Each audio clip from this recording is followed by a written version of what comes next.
Here we have a kind of wild position between Shirov and Topalov, played in Vaik-Ansee in 2003.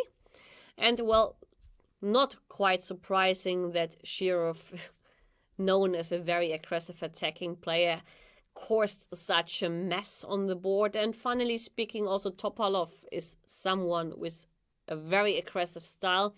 That he got in such a position is also surprising, because usually when you love to attack, you don't love so much to defend.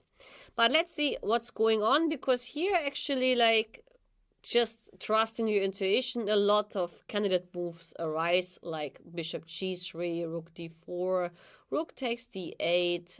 There is something also connected to the king. So, well, these are the kind of candidate moves which your intuition may tell. But it's still a very good idea, in order to find more candidate moves, to watch out for tactical indicators. And here what we do at the beginning, we look for unprotected or semi-protected pieces. Unprotected pieces, the queen on h4 is unprotected, the pawn is unprotected, that pawn is unprotected. Maybe g6 and a7 is not very relevant. White is a piece down, so white should prove something. So we can not really pay so much attention to the pawns. What else is unprotected? Then actually, objectively speaking, we can say that the rook on e8 is not really protected. It is protected by the knight, but the knight we can take at any moment. So to sum it up, the queen on h4 and the rook on e8 are the unprotected pieces. And as a kind of basic rule, if you have more than two unprotected pieces, or if you have more than two unprotected pieces on the board, there might be always a danger for double attacks. That is one thing. The other thing is like semi-protected pieces. So we see that there is the knight on d8, protected only by the rook. So this might be interesting. Apart from that, not really much interesting stuff to go on.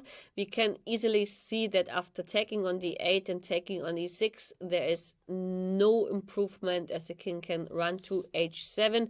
So this is something you can quickly calculate and rule out. But let's see, since we have those two pieces unprotected, is there a way to attack them both? Now, by the logical way of approaching the whole thing is, it's easy to see how to attack the rook, because therefore you have 1, 2, 3 candidate moves. Any other pieces don't attack the rook, but the capture on d8, but we already saw that this leads nowhere. From all these two squares, which of the square may also hit against the queen? That's the only question to ask, and suddenly the answer is very easy. It must be queen a4. Because with queen a4, we hit the rook, as we can take the knight any moment, but we also created ourselves a new tactical indicator, which is the pieces in a row, here the opposition, and of course the check on e6. And after queen a4, actually there's no defense, because you cannot save the rook, but you also have to deal with bishop takes c6. So king f7 helps to save the rook, doesn't help to lose the queen. And if the queen moves, let's say to g5, then we can take on f6, and e8 is also hanging. And suddenly the solution becomes very easy, but in order to get into the right decision, let's say, mode, you should pay attention to such tips, because they really help to, first of all, lower your decision list, because the more moves you have, the more difficult it becomes.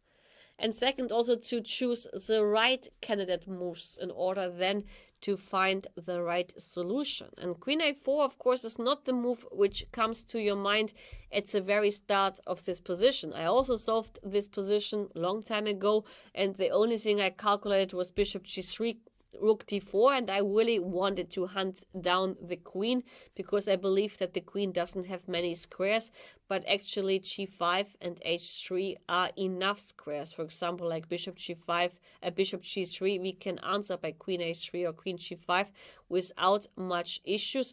Actually, with queen h3, we have to be a bit careful, because then we get into the same diagonal. But anyway, queen g5 is working well.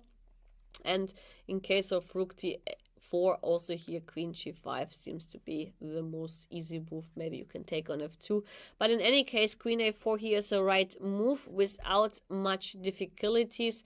And that's why, I mean, sometimes, well, it is also a good weapon to create yourself a tactical indicator, which might be a weakness for you. But in this case, with queen a4, it is a strength because you are the one to threat bishop takes e6, and black cannot exploit the fact that like the queen on a4 is pinned. So I mean, this is also like a kind of tool you should keep in mind.